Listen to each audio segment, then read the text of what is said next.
Buenas tardes, mi nombre es Ana Julia G. Rendón y el tema que voy a desarrollar es momento lineal y colisiones. Empezamos. Momento lineal o cantidad de movimiento, para un caso no relativista, se puede definir como el producto de la masa por la velocidad del objeto, donde la cantidad de movimiento, la representamos con la letra P mayúscula, es igual a la masa por la velocidad. La cantidad de movimiento, como se define, es una cantidad vectorial cuya dirección es la misma que la del vector velocidad. Las unidades con las cuales definimos cantidad de movimiento en el sistema internacional se representan como kilogramo por metro sobre segundo. Continuamos. La relación de la cantidad de movimiento y la fuerza está dada por la variación de la cantidad de movimiento con respecto al tiempo. Es igual a la fuerza neta o total que actúa sobre la partícula. La podemos también representar matemáticamente como la sumatoria de fuerzas es igual a la variación de la cantidad de movimiento sobre la variación del tiempo. Si la masa de la partícula no cambia, la expresión anterior la podemos reducir a la segunda ley de Newton. ¿Cómo lo hacemos? Bueno, otra vez, tenemos nuestra expresión, la sumatoria de fuerzas es igual a la variación de la cantidad de movimiento sobre la variación del tiempo. ¿Qué es la cantidad de movimiento? Masa por velocidad. De aquí sacamos la masa como una constante y derivamos la velocidad con respecto al tiempo. Esto nos genera aceleración. Por ende, la sumatoria de fuerzas es igual a la masa por la aceleración. El impulso. Comenzamos otra vez con la fórmula de la segunda ley de Newton, que nos dice que fuerza es igual a masa por aceleración.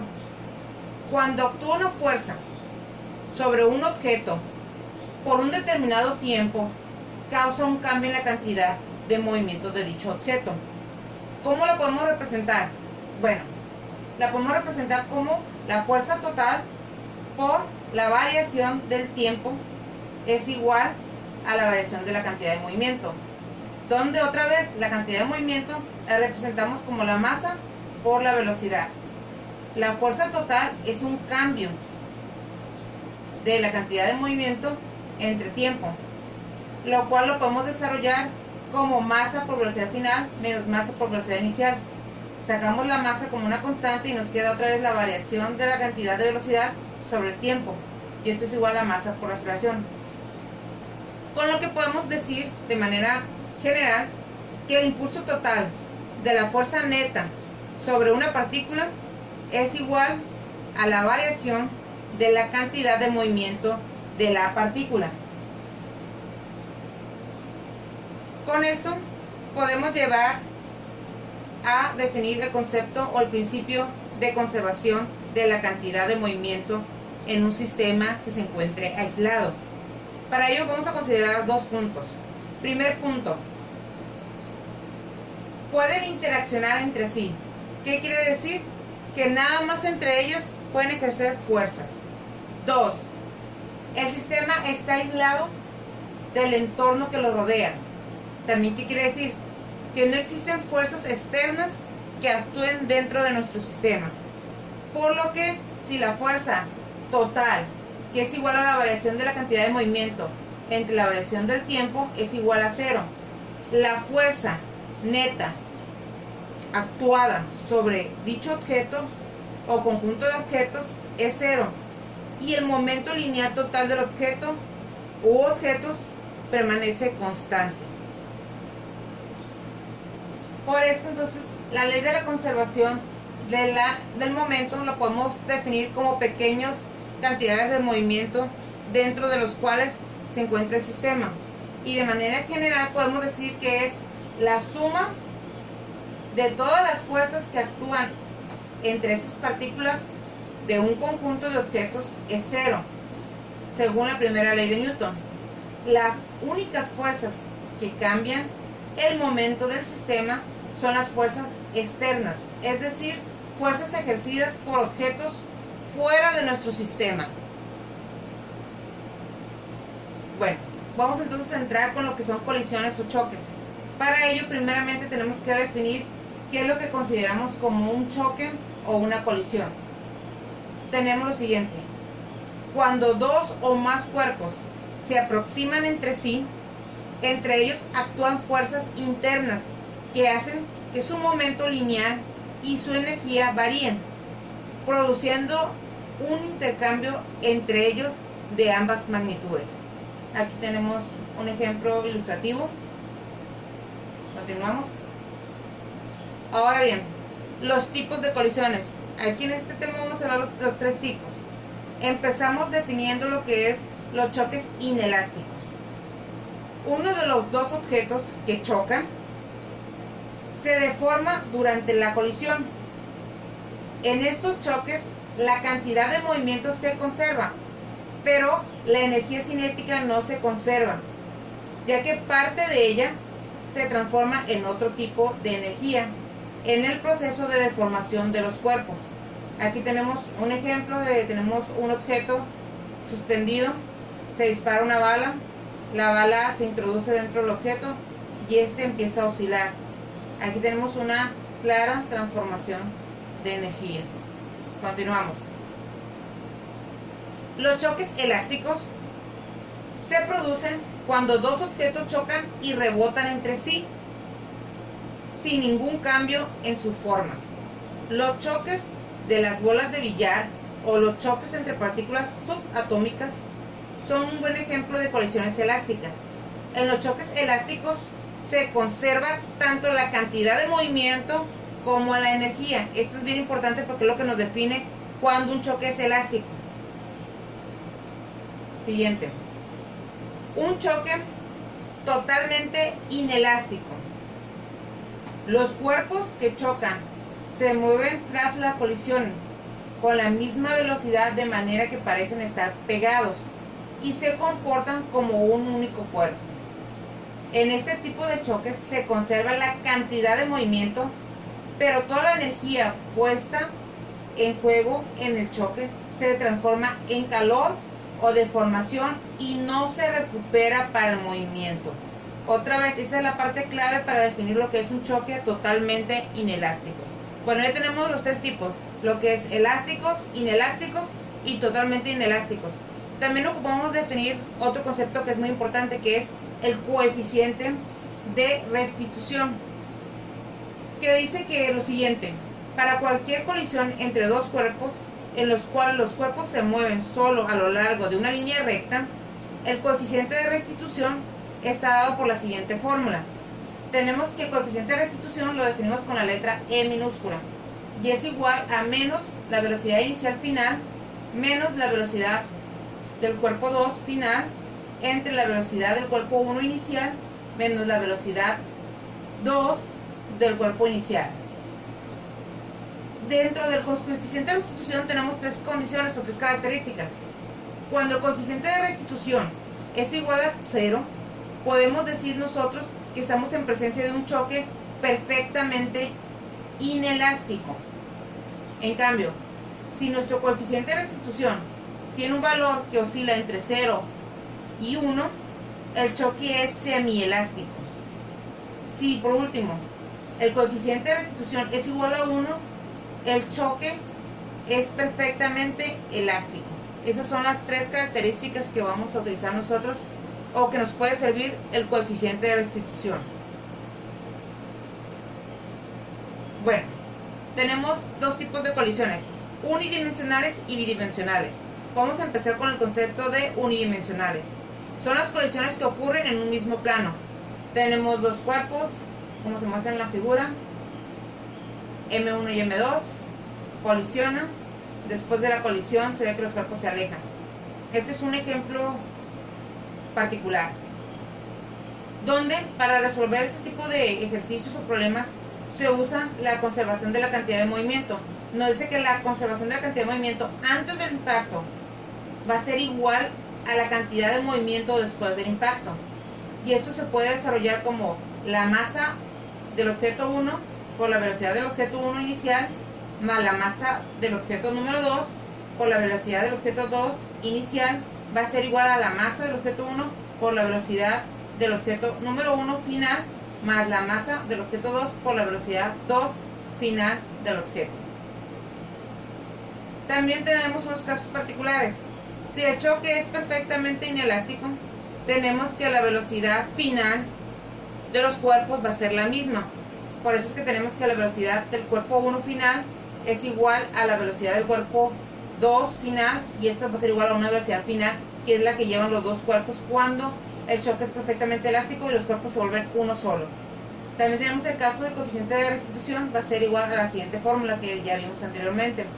Y si el choque es elástico, se conserva la energía cinética, por lo que vamos a utilizar lo que es la energía cinética del primer objeto inicial más la energía cinética del cuerpo 2 inicial, va a ser igual a la energía cinética final del primer cuerpo más la energía cinética final del segundo cuerpo. Esas son las ecuaciones que nos van a auxiliar a nosotros cuando estemos hablando de un choque unidimensional. Ok, vamos a empezar haciendo un pequeño ejercicio de colisiones unidimensionales. Primeramente dice el ejercicio: dos cuerpos de masas M1 de 5 kilogramos, M2 de 3 kilogramos se mueven uno hacia el otro con velocidad de 2 metros sobre segundo sobre una superficie horizontal lisa. Determina la velocidad después del choque si lo hacen en forma perfectamente elástica. Entonces tenemos los datos, primeramente que sacamos la masa 1, masa 2, las velocidades iniciales de ambos cuerpos que son de 2 metros por segundo, y nos piden que calculemos las velocidades después del choque. Aquí tenemos un esquema que nos va a auxiliar a lo que pasó antes y después de la colisión, ¿sí? Entonces, para resolvernos, vamos a continuar y comenzamos primeramente utilizando la conservación de la cantidad de movimiento, que nos dice que la cantidad de movimiento inicial es igual a la cantidad de movimiento final. Las desarrollamos cada una para cada uno de los cuerpos, como lo tenemos aquí. Luego hacemos la sustitución respectivamente: la masa 1, la velocidad 1, la masa 2, la velocidad 2 del objeto inicial, la masa del cuerpo 1, la velocidad que es la que nos están pidiendo final, inicial, final, la masa 2 por la velocidad 2 final, que también es una de nuestras incógnitas. Desarrollamos lo que no lo dejamos representado como una expresión y tenemos la primera ecuación que llamamos ecuación 1, donde tenemos como incógnitas la velocidad del cuerpo 1 final y la velocidad final del cuerpo 2, que son nuestras incógnitas. Para ello entonces nos utilizamos otra fórmula que nos va a servir para auxiliarnos, ya que tenemos una ecuación con dos incógnitas, por lo tanto no la podemos resolver. Entonces utilizamos la conservación de la energía. Tenemos que la energía inicial para el primer cuerpo, la energía inicial del segundo cuerpo, la energía final del primer cuerpo, la energía final del segundo cuerpo. Hacemos la sustitución de los datos y nos queda lo siguiente, que esta la vamos a llamar ecuación número 2. Entonces tenemos un sistema de dos ecuaciones con dos variables. La podemos resolver por cualquier método. El método que para mí es el más sencillo es el método de sustitución. ¿Qué hacemos? De la ecuación número 1, que es la de arriba, despejamos la velocidad del cuerpo 1 final, que es esta, y nos queda la siguiente expresión. Este término que está sumando pasa para acá restando, este término que está multiplicando pasa dividiendo, y me queda esta expresión. Ya que tengo esta expresión, lo que hago es sustituir este valor en la ecuación número 2, que es esta. Entonces, donde está la velocidad inicial, donde está la velocidad 1 del cuerpo final, sustituyo por este valor. La expresión me queda de la siguiente manera. Lo que hago ahora es nada más cuestiones algebraicas. Desarrollo el término de arriba cuadrático. Ya que lo desarrollo, cancelo términos, empiezo a simplificar. Me queda la siguiente ecuación cuadrática, divido entre 2.4, simplifico la ecuación y me queda una expresión de esta manera, que es un trinomio. Lo que hago es resolver la cuadrática y me queda que las dos soluciones son para cuando vale menos 2 metros sobre segundo y 3 metros sobre segundo. Ya que tengo las dos soluciones, las sustituyo en alguna de las ecuaciones, ya sea la ecuación número 1 o la ecuación número 2. y despejo la velocidad. Entonces la velocidad 1 final me queda 2 metros sobre segundo. La velocidad 1 también del cuerpo me queda 1 menos 1 metro sobre segundo. Entonces las dos soluciones son cuando vale menos 2 metros sobre segundo o 3 metros sobre segundo, y la velocidad del cuerpo 1 final es de 2 metros sobre segundo o menos 1 metro sobre segundo. Entonces son las posibles soluciones. Ahora vemos lo que son colisiones bidimensionales. Para definirlas, son las colisiones que ocurren en un plano, pero en distintas direcciones. Aquí tenemos un ejemplo que tenemos dos esferas. Al momento de la colisión, las esferas salen con distintas direcciones. Entonces, en este caso estamos hablando de dos dimensiones. El momento se debe conservar tanto para el eje X como el eje Y. La expresión que utilizamos es la conservación de cantidad de movimiento y la tenemos que desarrollar para ambos ejes, para el eje X y para el eje Y. También nos podemos auxiliar de las siguientes ecuaciones, que son para el coeficiente de restitución, que ya lo vimos anteriormente. Si el choque es elástico, se conserva energía cinética, entonces usamos la conservación de la energía cinética inicial del primer cuerpo, inicial del segundo cuerpo, la energía cinética final del primer cuerpo, la energía cinética final del segundo cuerpo. Entonces vamos a cerrar haciendo un ejercicio de colisiones bidimensionales, y para ello tenemos el siguiente ejercicio. Una esfera 1 que inicialmente lleva una velocidad de 5 metros sobre segundo choca sin que apenas roce a la esfera número 2. La esfera 2 se encuentra inicialmente en reposo y adquiere una velocidad de 2 metros sobre segundo. Suponemos que el choque es elástico. ¿Cuál es la velocidad final de la esfera 1? Y nos interesa obtener el módulo y la dirección. Primeramente obtenemos los datos. Ambas masas son iguales, por eso es que M1 y M2 son iguales. La velocidad del cuerpo 1 inicial es de 5, la velocidad del cuerpo 2 inicial es 0. Me piden que calcule la velocidad del cuerpo 1 final y me dan la velocidad 2 del cuerpo 2 final, que son 2 metros. Me dan uno de los ángulos y me piden el otro ángulo. Ok, tenemos nuestro esquema. Masa 1, masa 2 chocan. La masa 2 está en reposo, viene el cuerpo 1 con una velocidad inicial, choca, y al momento de chocar salen con diferentes direcciones, como se ve en este esquema.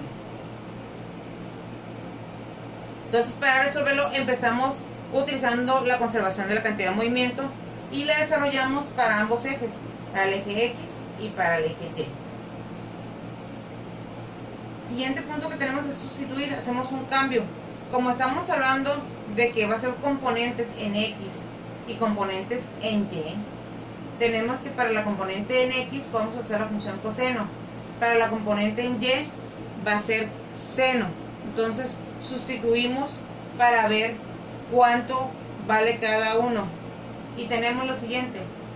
Como el cuerpo inicial está en reposo, tenemos los siguientes puntos. Hacemos la sustitución, tenemos los ángulos y vamos haciendo las ecuaciones. La expresión me queda la siguiente. Y ahí hago una sustitución, despejo una función y me queda la siguiente expresión. Luego, ya que tengo esta expresión, lo que hago es dividir toda esta ecuación para obtener una forma más sencilla. Entonces me queda en función de la tangente. Me queda tangente es igual a 0.6, que es la velocidad del cuerpo 1 final entre la velocidad final en la componente en X del cuerpo 1. Lo dividimos con la función arco tangente, calculamos el ángulo, que es una de las que nos pedían, que es 11.3, y después calculamos la velocidad final al sustituir el valor del ángulo en la expresión anterior. Entonces me queda la velocidad inicial final va a ser igual a 0.6 por el seno, en este caso sería de 11.3. ¿sí? Esta expresión la sacamos de esta igualdad y con eso obtenemos el ángulo y la velocidad que nos pedían del cuerpo 12. Entonces, con esto concluimos algunas fuentes de información y eso sería todo de mi parte. Gracias.